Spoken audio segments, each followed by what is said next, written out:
The view from where we sit is gorgeous, even if we don't fit inside your little portrait. The big picture is enormous, so we don't even have to fit. We after it, true purpose, yeah, we have to get. We mastered it, reporting it live from Black Pew, discussing politics, the culture, and laughing at you. Cause you don't understand the viewpoint, don't mean you up by a few points. You just ain't hip to these new joints we on. The world says to follow they pitch, we set the tone, then we knock it over the fence. Oh yes, it's gone. Them haters screaming loud from the bench. They get the bat and try to copy technique, but they miss the point that I mentioned earlier. I see that you observing the way I strangle this beat. Oh yeah, I'm a murderer. Enough of me, let's get back to this gorgeous view. I hope that you enjoyed the show. Welcome to the Black Pew. But no, when somebody was saying that, like when they have the live audiences, a lot of times the live audience will talk. They will say stuff. So I'm pretty sure that like somebody in the live audience was like, that ain't the real event. Yeah, right. Right. So you know they was like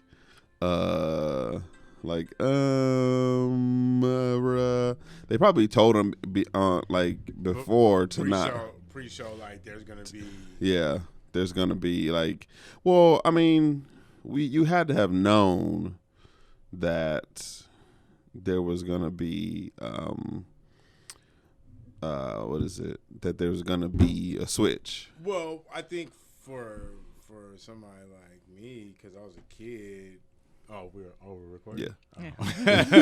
I think for somebody like me, because I was a kid, I didn't really I wasn't in tune with the press and, all that type of stuff in the news. So it just switched, and you didn't know why, and nobody was able to explain to you why. So I think becoming an adult, it's like figuring out the myths of the past, like what really happened and why did this happen and what was the transition like. And I think that was the most important part to me, because I was rewatching it just on like, what were you watching? Fresh Prince. And it just happened on Humbug. I was on HBO Max, and I was like, oh, snaps, they got the whole thing on here. Because, like, when it comes to, like, those type of, like, they play it, like, on TV. But it's like you got to catch the schedule and all that. Yeah, nobody really streams it. And then I realized that, it was a Warner Brothers thing. So HBO Max got to deal with Warner Brothers, and they're streaming all the Warner Brothers stuff. So the whole catalog. The whole catalog, which is why Space Jam wasn't Space Jam 2 was pretty much Warner Brothers, the legacy, not Space Jam 2, the new legacy. It was Warner Brothers, the whole legacy. That's pretty much what it was.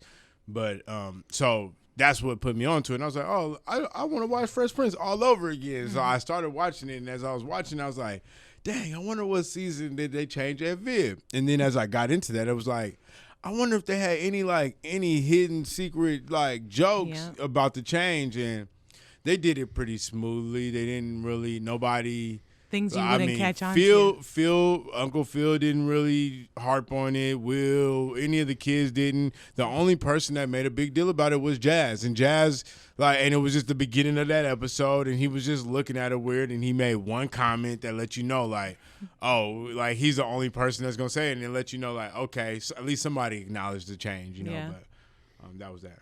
I think in real life, they had the reunion, the Will and the cast, but also Will and the original Aunt Viv, and they had a talk and stuff like that. And part of me was just like, I think the cast, they owe her a little bit of an apology, because they should have spoke up.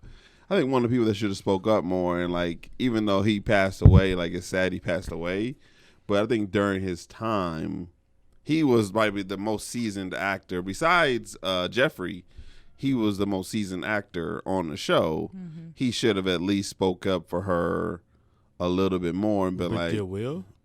No, her beef, her and Will's beef is the reason why. Which is why nobody else would ever be able. James Avery, they won't be able to impact. They won't be able to impact that because Will was the center of that show. Mm-hmm. That show was not going to happen without Will Smith. That's true. And so if he has a beef with somebody, it doesn't work. Something. I'll put it this way: it's like Los Angeles Lakers right now. You think that Anthony Davis can go to Rob Pelinka or whoever in Nebraska and say, "Oh, well, LeBron doesn't like this person," but I think it doesn't happen that way. LeBron, who's to say who he didn't? We will never know. Exactly. Most likely didn't impact it. Exactly. Yeah. Will Smith was the LeBron James of that situation. True. If he did not like it, they were not going to allow it to happen. Yeah. Right. And it pretty much sounded like she was just making him be more mature, more responsible, and that's just the level of professionalism she expected from Will. Yeah. And he just didn't want to be. He didn't want to be held accountable like that yet. Yeah. Right. And she was saying how it was like the kiss of death when it got out that they were saying that she was difficult to work with. Yeah. Because of the stigma of black women in Hollywood. In her career. Once you say that, even with her family. That was the crazy thing, was that even her family, some of them turned their back on her because of the situation. And really? I didn't. Yeah. I seen the interview, but I didn't know her family. Yeah, she went through a whole lot. I know that there was a lot in the news during that time where they were shunning her in Hollywood, but I didn't know family members. Yeah, she went through also shunning her. For, Well, I mean, that's you would think they would have been supporting her. Not always. No. I mean, at least her family. You know what I'm saying? When you become like famous, it's a whole different ball game. Mm-hmm. And so you think about it like the people who are with you when you become famous and make money and stuff, they come along with you, right? And so their lives change too, right? And when they realize that their life is about to go back to normal, they're not going to accept that. And so they have issues with that. Yeah, I mean, look at Dr. Dre's daughter. I mean, she's 40-something years old, and she's complaining about her father not taking care of her. And that had nothing. I mean, you're grown. You have your own life. I didn't become famous to take care of you for your whole life. You know. Like, I did become famous for generational wealth, but I wanted you to be able to have to work for some of this too. Right. That's why you see people hire their kids inside the businesses and get them to figure out the ins and outs, because they're not just going to hand you anything without, And so I think it will only continue to be generational wealth if the other generations learn and go through not the entire process that their parents true. But similar. Not true. In order for them to have the knowledge to continue the legacy. I'm going to tell you, not true. Shaquille O'Neal, he did this interview. He talked about the difference between being rich and wealthy. Right. And he told them that a man that was wealthy told him the difference between being rich and wealthy is being rich is only for a generation. Being wealthy means that my kids and their kids and their kids will be good no matter what happens. No matter what they do. Yep. Because see, the people who are wealthy, they got their money in trust. So that's what a lot of people don't understand. Like, when you're wealthy, you don't go and say, "Oh, I want to buy this house in Marvin's name.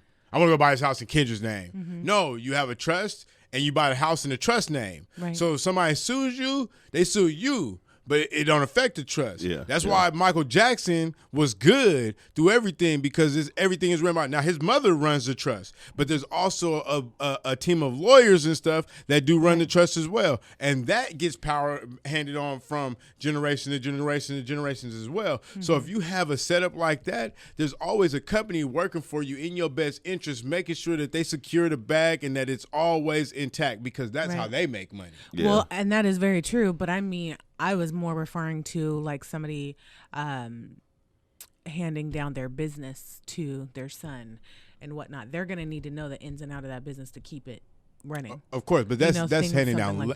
But that's handing down legacy. Wealth. Yeah, legacy and wealth. I think handing down legacy and wealth are two different things, because you don't have to be wealthy to have a legacy. True. Right. You know, Yeah, and you so don't. that's a difference with that. And I think a lot of times You can be wealthy without a leg. You can be wealthy without a legacy. Yeah. You know, I There's mean, a lot of people that we don't know about. Yeah, there's people with the last name Rothschild that you will never even hear about to this day, but they're part of that legacy of the richest family one of the richest families in the world. They don't. We talk about Bill Gates, you know, but they don't talk about the Rothschilds or the what is it, the the Morgans and all that. We don't talk about those people, the tycoons of America, the people who funded America. Like, let's be real. When you talk about the Federal Reserve banking, Federal Reserve banking is made up of the richest people in the world. It's not just a bank. That's how they funded it. You know, and so you got the richest people in the world, the richest Americans who fund everybody. You know. And so that's where that pretty much, but you don't talk about them people aren't going, they're in history books. You know, they're extremely wealthy, but their legacy goes untold, because if we knew their legacy, then, you know, people would attack that. You would understand how much of the country that they actually own. You realize who the country's actually indebted to. Yeah. And why we actually move the way that we move. Mm-hmm. Because then you'd be like, wait, hold on. How did they get that much money? Yeah. Like, yeah. So, and then you tie it all back to slavery, and then when you figure that out, then it's like, bro, we own some of that's ours, and then it becomes a whole different conversation. That's why you don't hear about those people. Yeah. That's true. Accountability. One of the topics we got today, the baby.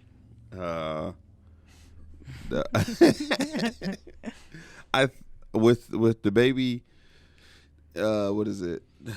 He just got canceled off of the everything. KC and the Sunshine reunion tour, off of the MC Hammer tour. The baby gonna be working that baby gap. Yeah. Oh my gosh! Really? I'm just saying. Baby gap. He got. Well, I think what it is that. Well, first of all, the whole thing. You didn't have to say any of that stuff. You could have just said, put your hands up, like, put your lighters up in any air, and anything else besides what he said. And you're just like, oh no. Like, fame is a hell of a drug, man. And like what, Trey? Anything. You could have been like, 1, 2, my shoe, blue clues, here's another song, let's go. Yeah, but like, you ain't got to be if you sucking dick out in the parking lot. You feel me? Like, come on, man. Well, and I mean, not a female. Like, if you a dude on your knees outside sucking dick in the parking lot, like, come on, yeah, bro. Or if you got AIDS or HIV, like, yeah. Like, and you ain't got 2 weeks to live. Yeah, like, what?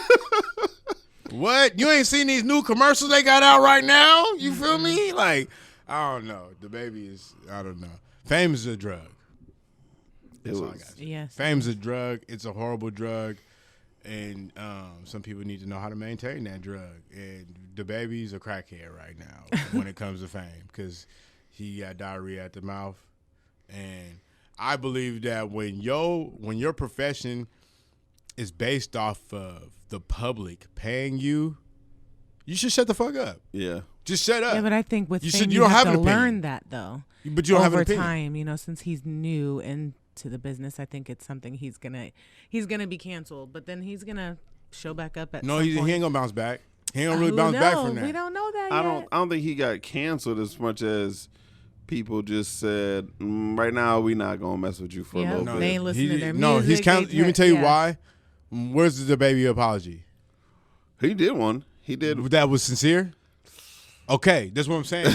And so now people are going to be like, you're not real about the direction that everything is going in.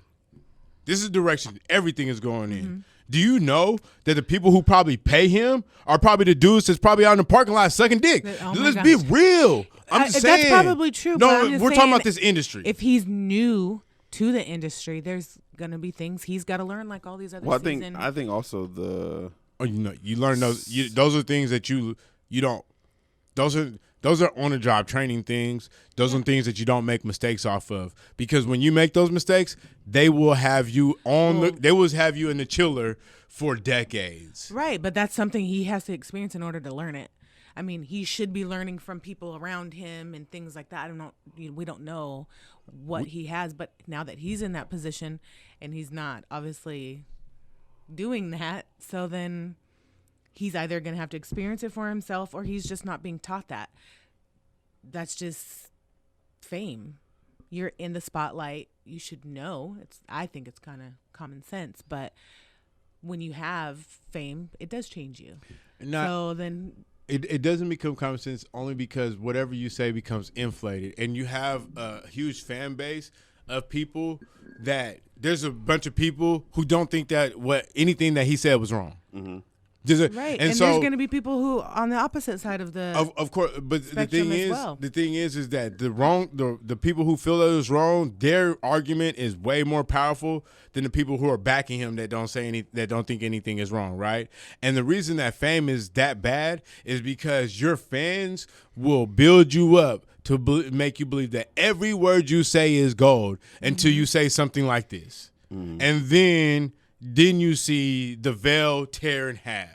And you see people saying that was totally out of bounds and we don't support you no more. And this is why it's bigger. This is why it's bigger. Because if he would attack heterosexuality like somebody like Lil Nas X, because Lil Nas X does it all the time. Yeah. Are we canceling him? No, they're empowering him because the people who run the game are the same as him. So you cannot disrespect those people. Look at Charlie Sheen. Charlie Sheen became the highest paid actor on TV. And then to turn around and then disrespect his bosses by calling them Jewish kikes.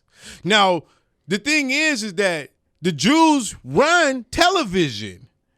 They just made you the highest paid actor on TV. The first thing you do is disrespect the place where the money comes from. Right. So that's his problem. See, the thing is they're supporting you. The dudes in the parking lot sucking dick, they're buying your album too. Let's be real, because that's what he said. They're buying your album too. So if they're buying your album, the reason you're the baby is because of these people. Yeah. And if that's the case, they can pull their support whenever they want to if they feel offended by what you do. So it's your job to make sure that you just make music. Yeah. That's all you do. You don't have sometimes. You can't be now. You can go on there and you can do the marches with the people and all that, but you don't want to get too deep politically because that's why they tell you at work you don't talk politics. You don't talk because you don't know who you can offend, and that should not be the culture of your workplace. That's like when basketball players, they know who to argue with on the sideline and who to chill out with. Yeah, because you don't know. You have to know. You got to have situational awareness. And with him, it's not even situational awareness. It's just basic common sense of stuff. Like there's just some stuff you just don't say. If you were at Rolling Loud, probably half that crowd was gay. Let's be real. Right, but maybe in the public eye, he shouldn't have said it. If he knows he's, whatever your personal opinion is. Right. Yeah. Then just go, say it amongst your friends that are close, whatever. But in the public eye, I think that was a bit much. Even I wouldn't even say it in front of your personal friends because nowadays folks is recording conversations. And maybe so, but I'm just saying maybe not maybe. No. There's definitely more than he should have been thinking about, he knew that was offensive. I think we should have fame training. I think that should be a thing. No, really, because I think a lot of people. Everybody will be the same. They're trying to put everybody in the line, and that's exactly what fame is different. It's not about that. It's about helping them understand what they're walking into when they because see. The baby, when he probably was sitting in somebody's garage or whatever, or that studio when he first started rapping, he didn't envision this and how to handle it. Okay. And I think a lot of people become famous and don't understand how to handle fame. Right.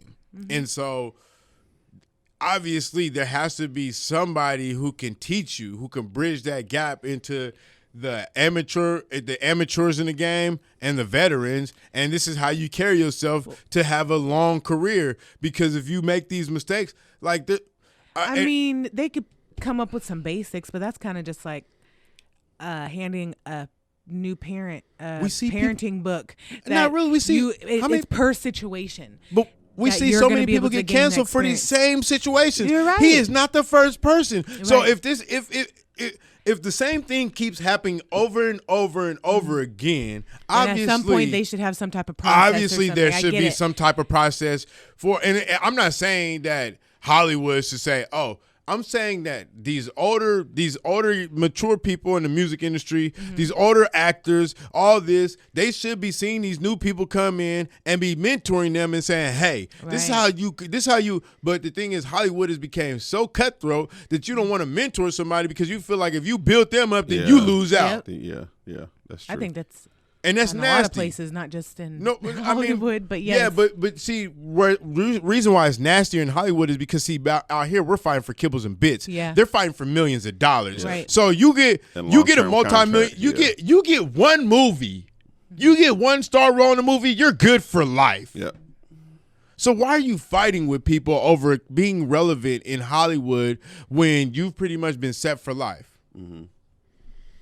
That's why you don't see as many Relevancy? older actors mentoring younger actors. Yeah. Because sometimes they might be going up against them for the same Yeah. roles. Like Morgan Freeman, straight cool, because he want all them roles that he want all them same roles, the roles that he get now. The Crypt Keeper, because that's how old he is now. Like, Oh my gosh. I mean, Well, Halle Berry actually just posted something on her IG last week or something about, usually after your 40s, your industry, you're pretty much not wanted in the industry. And here she is, like, 50, I think she said 54, 56 or something. And she's starring in a new movie. And she's like, this is where my career is going. Like, I'm not just being forgotten about. And I think that is dope. She's Halle Berry. She is, but she's setting a standard for everyone else as well. I really don't think. Just give up on your career after age 40. But see, that's what I'm saying. Like, look at Regina King, and I mean, there's so many women who've had illustrious careers beyond 40. It's about relevancy too, and where and how, and the thing is movies are so visual. Like, these people who put them together, they have to see you in it, right? And so.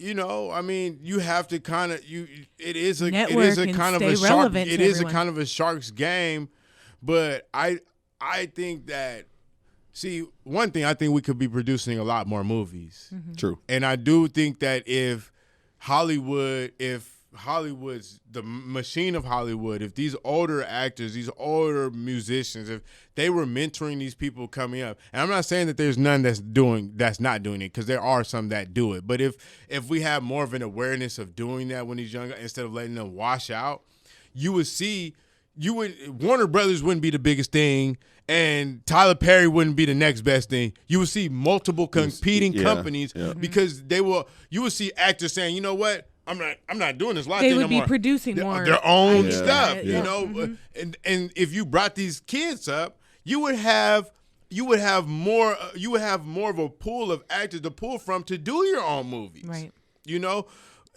It's like Eddie Murphy. Eddie Murphy was doing the Nutty Professor and Norbit and all that, and he's doing 50 million roles. Yeah. But he could have shared that with somebody and could have cut the pie. Yeah. And they didn't. A lot of them didn't. A lot of them, they might have gotten one new person on one of those movies, but it wasn't more than one. Yeah. It wasn't more than one, and I think that. But then you have the younger kids. When they come in, they're like, oh, ain't nobody really trying to school me on this. I'm going to learn myself. Once I learn myself, I'm not helping anybody, but I'm not helping anybody else. But those are the ones that kind of turn the tide, because they say, hey, I'm going to help so many people behind me because I know what somebody didn't do for me. So it kind of changes. It goes different generations might turn around and change it, because I feel like our generation, we have a lot of people who aren't having kids. But you are having a lot of people who have hella kids. So exactly. And you also have people who say, like, I didn't grow up with a lot of brothers and sisters, so I want to have a bunch of brothers and sisters. Or I grew up with a lot, but I still want a full house. I don't want a ton like my mom had, but I still want a little bit. So I feel like you have that change over generation, but at the same time, you still have some people coming back and say, "Hey, this is not the right way to do it." Well, I was talking to somebody actually yesterday, and I was thinking, I was like, one thing I did not realize is that the culture, like everybody's wondering how the culture switched, and then I thought about it, and I was like, I'm fairly young, I'm mid-30s, right? And I realized, I looked at my generation and then the generation we were coming off of. And then I looked at this new generation of like these 19 to 21, 22s, how they are a lot more progressive in ideology than we were. Mm-hmm. Yeah. And so I realized that right now that there's a clash of ideologies between two generations, and there's no way to bridge that gap. I couldn't agree with you more on there. I was actually just coming to that same conclusion. So I thought about that last week. Yeah. Yeah, because they see what a moderate and conservative ideologies have done. I don't think that's what it is. So look at us. We were taught, just think of it as being black. We were taught to be pro-black. We were taught about the Jesse Owens. We were taught about the Martin Luther Kings and the Malcolm X's and the marches on the Washington Capitol and all these things. We're taught all these things, And then as we grew older, inclusion started to become more and more of a thing, but the segregation still was a thing. Yeah. These kids that are like 18, 19, 20, 21 years old, they grew up in this inclusion stage. They don't understand all this that we were raised on. Mm-hmm. They don't understand segregation. They don't understand the differences between people. They're like this melting pot of people, and they're trying to be so progressive with it, but we're so conditioned to think a certain way because of our generation that we are like, no, that's not how things go. And if y'all keep going this way, because really the way that they're going is the route of taking away freedom of speech because at one point people weren't so worried about what they were going to say over the airways or anything. Everybody was cool to have their own opinion, and if you didn't like that, then that was cool. I just don't tune into you. I don't listen to what you got to say. You can say whatever you want to. I'm not good with that. I'm listening to who I agree with. Now, people don't even have to agree with you. They don't even have to like your content. They don't even have to be regulars tuning in or whatever. All they have to do is catch wind of what you said one time. Yeah, true. And that's enough for them to say nobody should be able to listen to him. And I think that there, because there's not a bridge between the two generations, they're so radically in their attempt for inclusion, which is not a bad thing. I just don't think that. I think that because, and it could be a parental thing, because you had a lot more single parent homes and a lot more fathers missing. Adoption probably skyrocketed. Like all these things probably could play into this, to where this younger generation does not trust the generation before them. And so there's this clash, but there obviously was not enough bridge for them to understand how to use their fight. And so their fight has good substance, but doesn't have good foundation. So it's tearing down the structure of society just in its motion, without understanding what it's doing. And I think people are starting to look back on it and saying, this is not how we expected it to be, to where everybody's walking around on pins and needles. And when one day we had a free country where freedom of speech was a thing, to where there's no such thing as freedom of speech no more. I don't know if there's. Yeah. I don't know if there's not. There's not. Yeah, there there's is. No, there's not. There's so much to say on what you just now said. One is, I do believe that the generations are, they have a gap. I wouldn't say they're bridged or anything. I think the younger generation just can't feel what the older generations have gone through all of the protesting and all the rights and the segregation and all these things, they may hear and may have some part of the history, you know, because they're not learning all of it from schools, but they're more innovative. So they're trying to come up with ways and policies and things. And I think that's kind of the way to do it. You want to break down these policies and make new ones. We have to break things down in order to make something new, which I would also kind of agree with you when you're saying it's kind of going in the wrong way. But I think that's exactly what their point is. I don't think so that they can, I mean, for the new generation to work harder at making the next generation blossom and more efficient than their generation is. Everything has to kind of fall apart. But I think also I don't think necessarily it's a loss of freedom of speech as much as we have to almost like everyone's speech has to be palatable for everyone. And now it's even more so. It's like, why? Even if, well, that's what I'm saying. Like, but my thing is, why? I don't think I don't necessarily because think of inclusion. No. This But new generation. but that's what I'm see that, and that's where you guys don't get it. Where I'm saying that's where freedom of speech is left, because see, freedom of speech was at first was as long as I didn't say anything like I'm gonna kill you or there's a bomb in this building or anything like that that was going to harm somebody else physically or put them in danger. That wasn't I fell in line of freedom. I could say anything as long as it was not about to put you in danger.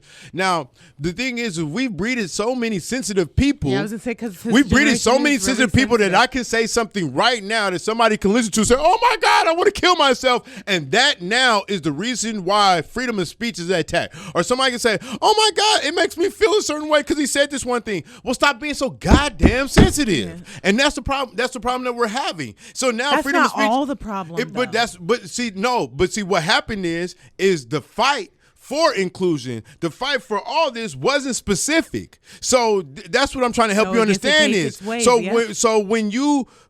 there's not an understanding of how to fight this battle. Then it's just like I sent you guys that link and that the doctor, Ivy League man, he was saying, see, the thing is it's not about, it's how we approach these things. Dr. Edmund, yeah, we're looking at bubbling and letter C, you know, instead of taking advantage of what we have in the system and then growing off of that. But together, because individually there's of nothing gonna come of it. Together, right? But that's the thing, and so. In reality, like the younger generation has a great fight. It's a great. It means a lot. It's an extension of what Dr. King was fighting for, inclusion. But they don't understand the ins and outs of the fight. They just understand the topic, and because of that, so they say study the truth. So when the lie comes, you know the lie. But they're studying the lie. So now they can just switch the lie up. And that's what's happening is they're creating false boogeymans because of the fight, and they don't know what they're fighting for. So they can change they can take any, like if we talk about critical race theory. Critical race theory, they create false narratives to fight critical race theory, reverse racism, and all these other things when it's not what it is. But I think as far as the freedom of speech, you're talking about how, like you were talking about, like with critical race theory, like they only needed a version of it to try to get everybody to ban it. I think you're right. It works both ways. Like you got people who, I think it's not only young people, but it's the older people who see that as a last grasp that they can do. Is like, hey, we can ban them talking about this thing because it's made us uncomfortable for 50 years to talk about race. This is our last chance to get it to be able to try to. We finally found our way to try to ban it to be talked about in schools, and which is what they did with homosexuality and everything else already. So that's why the baby's being in this situation, because 10, 15 years ago, you could say faggot, you could say gay, you could say homosexual, you could say that's gay, you could say all that type of stuff and nobody cared. Now you say it, and all of a sudden everybody's after your career. So everybody's offended. And everybody's offended. And so that's the thing. It's the same thing they're doing with critical race theory. It's like it already exists. Gay people been existing since the beginning of time. You study the Bible, they talk about Sodom and Gomorrah. That's gay people. You feel me? People sleeping with. It was a lot more going on, but that was the focus of it. Men sleeping with men, women sleeping with men, women, all this intersexuality going on. That was the focus of Sodom and Gomorrah. But I think it was going on. It was going on other places. It was going on other places, but that was Sodom and Gomorrah was the focus of it, because it was like the foundation of it, you know. And so this is not something that's new, and I get, as time goes, like, you want some sort of progressive, like, mind state, but in a free country, I should not feel to be imposed to buy into your ideology. So if you transgender and you were born as a man, but you decided that you want to be a woman, that's your choice. But I should not be forced to ride that wave with you, because see, I was raised in biology, and the way you feel is not fact. Science proves to me that you was born this way. You decided to change who you were because of how you felt. That does not make that who you are. But that just makes that who you want to be. But when we were brought up, sex and gender were the same thing. Now, as we've evolved our thinking, we've separated those two. It doesn't make their biology. They can change some things about their biology to make them to make them who they want to, who they feel they are. But that doesn't make that who you are. That's who you want to be. Those are totally two different things. I should not be forced to buy into who you want to be, because I know who you are. But why? You don't need to buy into something for you not to disrespect something. Right. But I do get the thought that we're crafting laws and we're changing our social structures to not allow, but to, like, what's the word? Align the new type of because to align the thing with everything else, so that way so people have to accept every little thing. And I get that, but at the same time, I think you can also disagree with something, but not like vocalize it, because that's exactly what they're saying. They're saying if you disagree with it, just don't tell us. And that's the problem with it, is because I'll put it this way. I know a guy. Weren't you taught if you don't have anything nice to say, don't say it at all? But see, that's the thing. But hold on, that's the thing. But at the same time, me as a black man, people can say whatever they want to me. And so no. That's where it plays at, because see, you can be gay, you can be transgender, and all that, and we will create safe places for you. But me as a black man, you will not create a safe place for me. So my thing is you change the trajectory and the perception of everything else. Yet you still want to demonize me for the way that I look, not because of how I feel on the inside. Right. Because see, how I feel on the inside is that I'm being tormented by. Right. I'm feeling, on the inside, I feel like I'm being tormented by America. Nobody's acknowledging that. Right. True. You know, but you have to see it this way. So for that to be a realism thing, and for somebody to say, just because on the inside I feel like I want to change my outward appearance and that to be acceptable, and for people to say we have to all buy into that, that's bull. But that is because you and I and Trey and any other black person can understand that, because we're black. Those whoever's making these changes, White and people making this right. I'm gonna say white people, but no, it is because it only It became is white people, It only but became I was gonna acceptable say, because you know, it only just became acceptable because the people society who run society, the people who have the money, white makes the gay changes men, for themselves. white gay men, But you run, don't, media. and they have to be held accountable once they start doing and making big changes for Black Americans. They're gonna have to be held accountable for what they did wrong. That they don't want to do that, so it's a lot easier for them to start handling all these other things, whether it was the Asian hate. Yeah. Because because I think I totally agree with you're saying is like we have to make other people feel protected while yet and still We're not being protected. And I think, and we are we have the longest history of being unprotected here in America, and because it's not a fire underneath their butt. But I don't. They don't care about having to help protect us. I know, and it's they want to protect their own. It's hard which to get is to what the they're root doing. of that because it's not hard to get to the root of it. But when you get to the root of it, you find that they either don't care, or there's so much work that needs to be done that dressing the house up for sale or dressing the house up for rent is easier than getting to the root of the house and building a new basement and then starting over for the whole house. Because if you think about it, there should be some things that should be so basic in America that everyone should agree. Like, let's put it to you this way: say America's one big house, right? And we'll say the Native Americans own the house. Right. White folks said, you know what? We don't come in. We taking over the house. Now we done took over the house. Now we renting our rooms to every other race. You know, we still own the house. The way this house operates is the way that we decide that it operates. We can justify everything that happens in it because it's our house. Now we take this to society, okay? At one point, being gay maybe was frowned upon by society until the people who started making money, white men, came out as gay.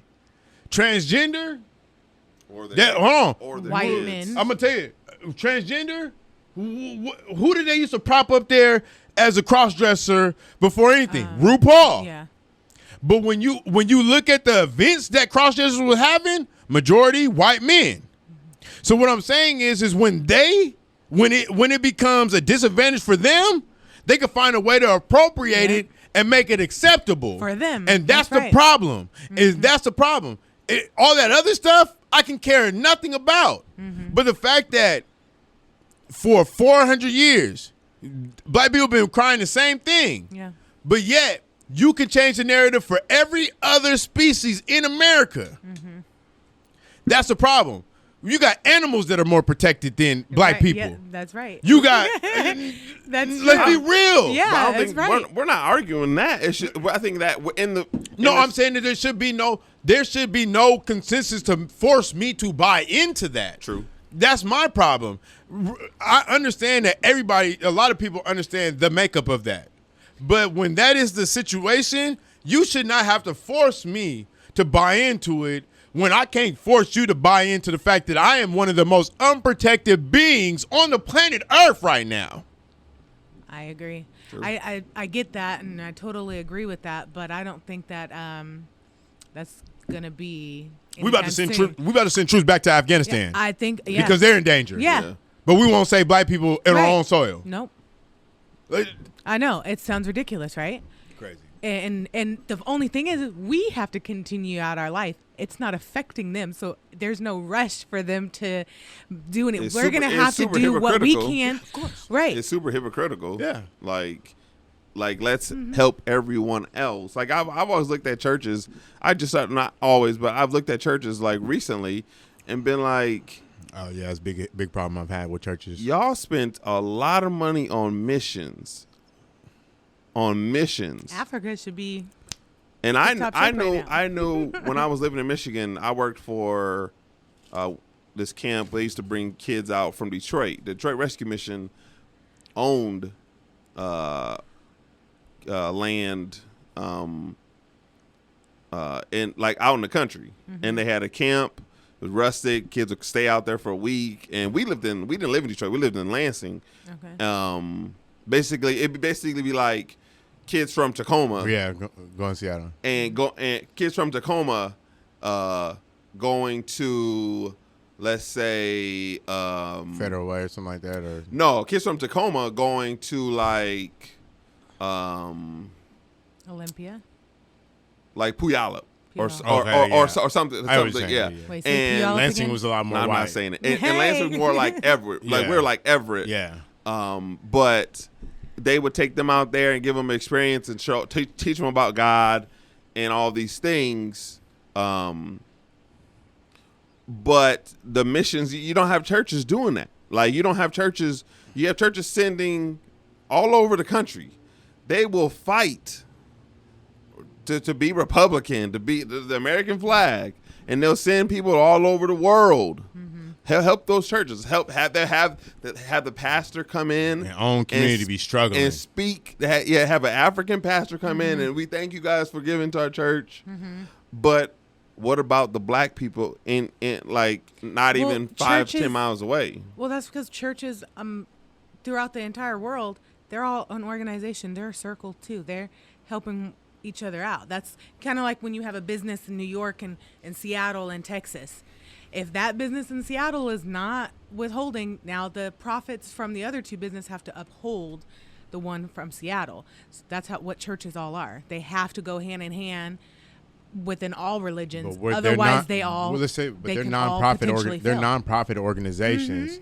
So the thing is which that is better for them because they can write off so much. No, but this is the problem.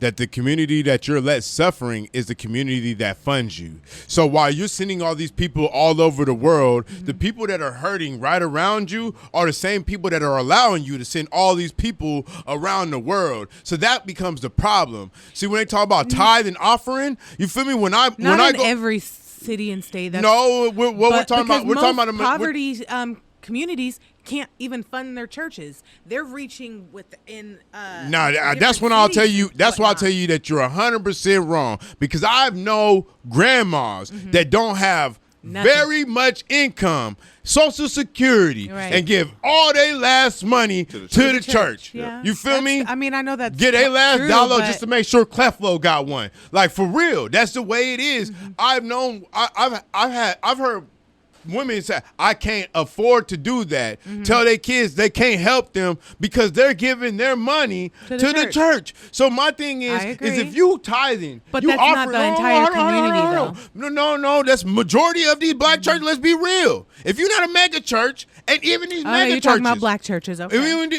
Even these mega churches, because these white folks, they giving their money back to their people. Cause they know, but they people got the money. That's the problem. Is we're talking about people who have the money to be able to fund their own churches versus people who don't have the money and are still funding their churches. And so you got, because black people are some of the most faith-based people on the planet. Yeah. And so we talk about that, you giving everything, you giving your devotion, your time, your money, your efforts to this machine, right? And the first thing that they do is outsource it. You got people in your neighborhoods that can't pay their bills. Light bill go off. Some people facing eviction, but you want to room and board somebody in another country.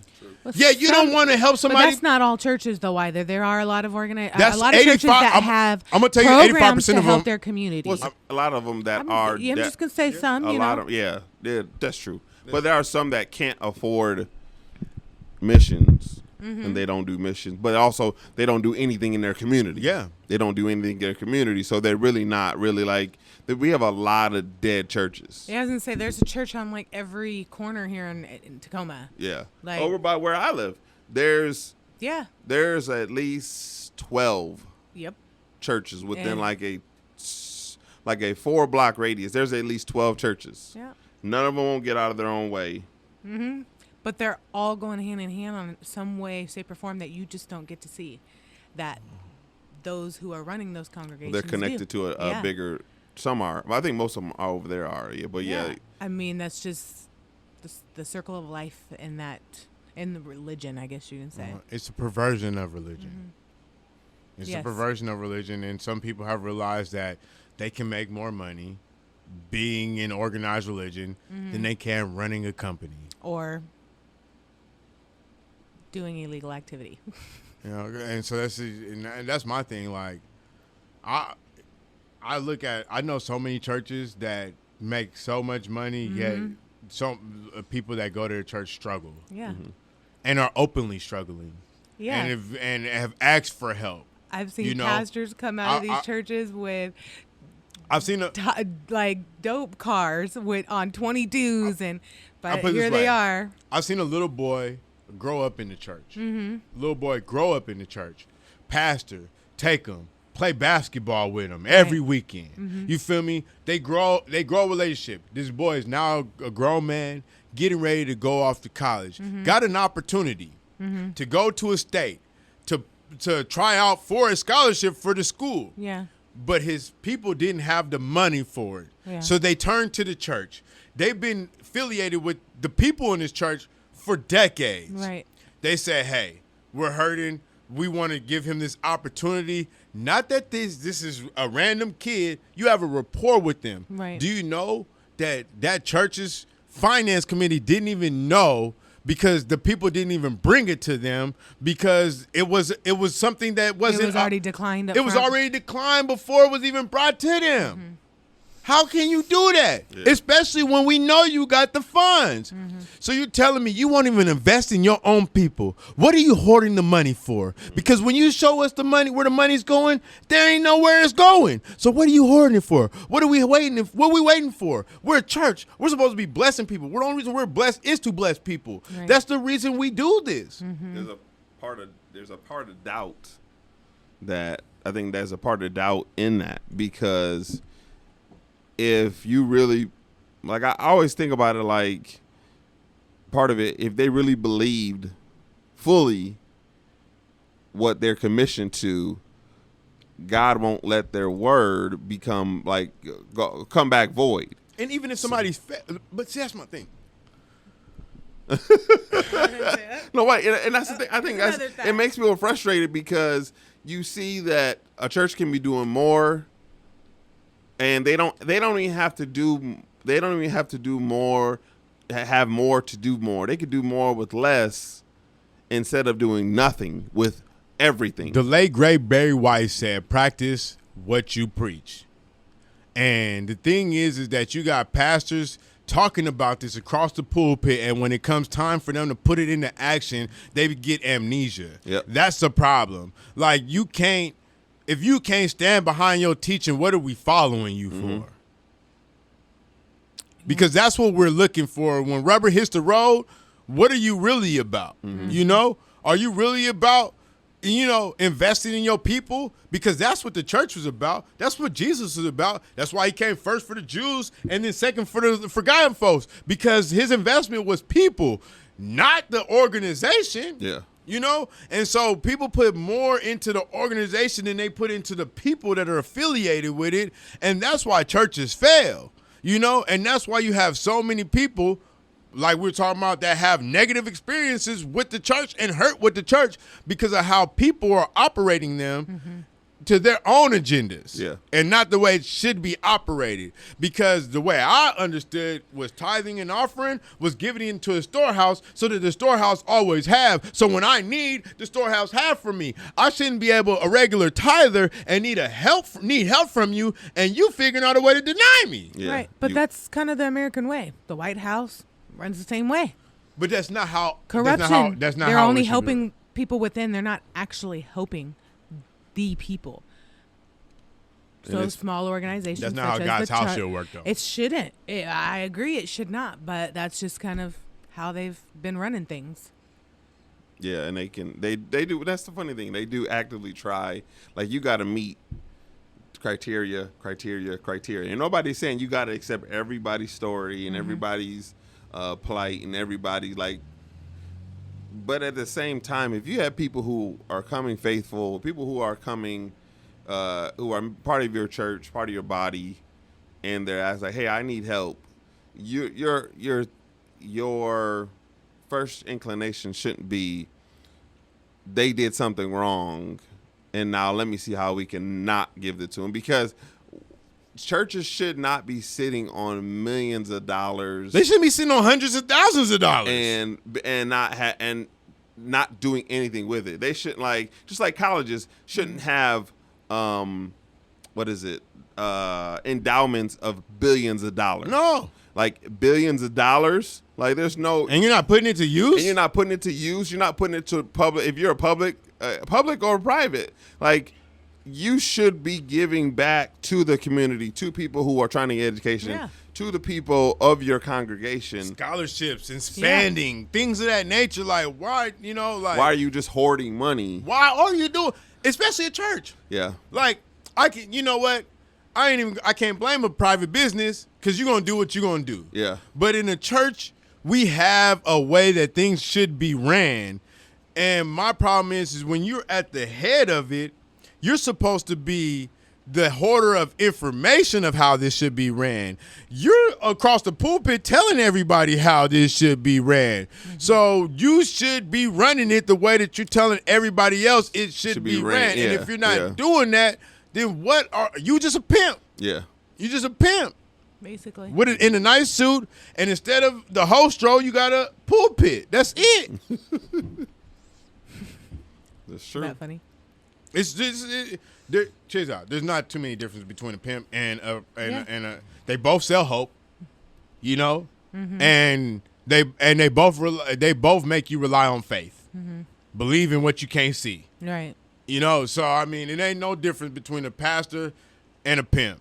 There's a very thin line. One's legal and one's not. That ain't 100% true. You got some churches running around nowadays that are on the up and up and got all their paperwork. That probably ain't even filed a 501c3 or anything like that. Like, you got a lot of churches out there that's running. You got churches right now that's running. They don't even know if the pastor's saved or not. Right. That's what I'm saying. Like, those are issues too. Like, are you sitting on the board at your church? I definitely kind of, sort of. They outcast me. I don't fit the mold of leadership. You keep telling them they need to spend the money. Like, wait, hold on. Yeah, they're that's like, the balance. That's the balance. Mm-hmm. I'm that dude. What are we investing in? I'm that dude. Are we? I need to see that receipt for that. Well, are we tithing? Yeah. Are we tithing as a church? You want me to tithe as a person? Are we tithing as a church? Right. Like, I have those questions. Part of it, and part of it is as churches and being 501c3, they can also benefit from government grants. Yep. From government programs, from community programs, state and local, and you don't let them file a 508. That's a whole different ball game. Look at you educating everybody on your tax forms. That's right. You put all those things into play. You can get money from a lot of other sources, and it's like the 508 is actually the paperwork that separates church and state. So that's the thing. Like, so 501c3, you can run a church, but you can be politically corrected, Okay. 508, pretty much, you run your show. Right. You run your show. And there's not very much the government can do to control you. But it takes a lot to get the 508.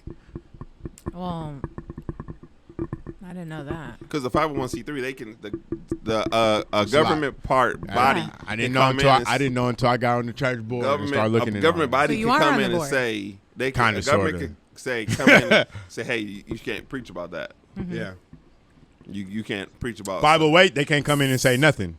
Yeah, so they have control over, but also on the note of you saying they can get government grants and such, if the board is on the up and up, they can have practices where they don't tell you that they even got grants and where they're going. Oh, they don't know. 9 times out of 10, they don't have to tell you where the money's coming from. But see, the thing is that businesses that have transparent budgets run smoothly. Yeah, but what I'm saying is they don't have when you're not going to be transparent about your budget, then most likely you're doing some faulty stuff. Now, what I'm going to tell you, too, is that you don't necessarily have to be transparent about the budget, but I'll guarantee you that a lot of them aren't looking for grants and things like that. Yeah. Well, So they can't grow because they're small churches and they're just relying on the little bit of income that they have from their members.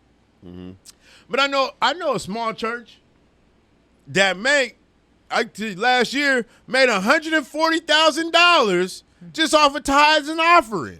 They say you get 10 to 20 families. That's why they don't want you on the board. You get 10 to 20 families in a church. Oh, because I'm saying y'all that tithe regularly. Mm-hmm. They prop up the rest of your church.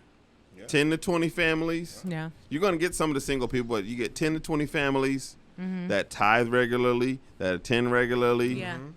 That can occupy the seats for youth, for choir, for all of these different programs. Occupy the seats because some of the people who tithe don't even show up. Yeah, it's just as long as they got that check. As long as they drop that check. Yeah. Because some people tie their money to their blessing. So I don't have to be there every Sunday, but if I'm giving to the church, God gonna bless me. That's how they think. And so some people won't come. They just give it to the church because they feel like it's a good deed. Mm-hmm. Yep. And so you have those, and like you say, when you say couples, so you think about you got two incomes in the house. Mm-hmm. You got 10% of both of those incomes, and those usually is what props up churches. Mm-hmm. And then you have the little bit of whatever else comes through, and that just puts on top.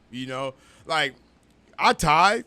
But my tithe ain't compared to some of these married couples that come in here and be dropping racks on racks on racks. You feel me? Oh, look, you can donate your van to the church. Shit. No, that's definitely a great idea. No, I didn't say your music. Stop. Why you say that on air? Because that would be such a great idea. You could have said, Trey, pause it, and then you could have did that. You feel me? Because I can't say no because some of them be listening now. So I can't say no. What do you mean it's a blessing? That's a blessing. Okay, let me tell you something. Not going to divulge everything. So I'm just going to keep it at that one. It may be a blessing for them. I don't know if it's a blessing for me. Let's put it that way. It is. Anything good that you do brings back twice as many blessings for you in your life span. You right, because David could have killed Saul and he chose not to, and it paid off for him in the long run. But I ain't David, so you feel me? Wow. I ain't David. My name is Marvin.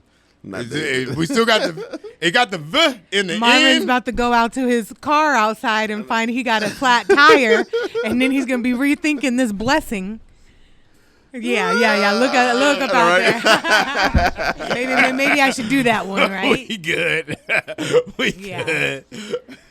We're about to get out of here. Thank y'all so much. Tuning in to Black Pew Podcast. We appreciate y'all. Oh, we actually getting out of here by the time we usually start. I know. If that's Kendra's on time. That's what Thank you for pointing that one out. I had to, so you did the bad thing to me. You got to get your back. You feel me? Knuckles.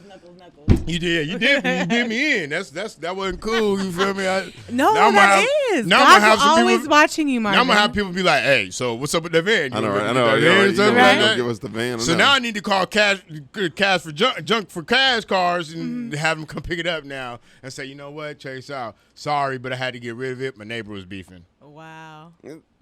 Wow. Thank y'all for tuning in. Make sure you like, share, subscribe the podcast on everywhere you listen to podcasts. Peace. They weren't gonna listen to Tamala Man on the beats anyway. So,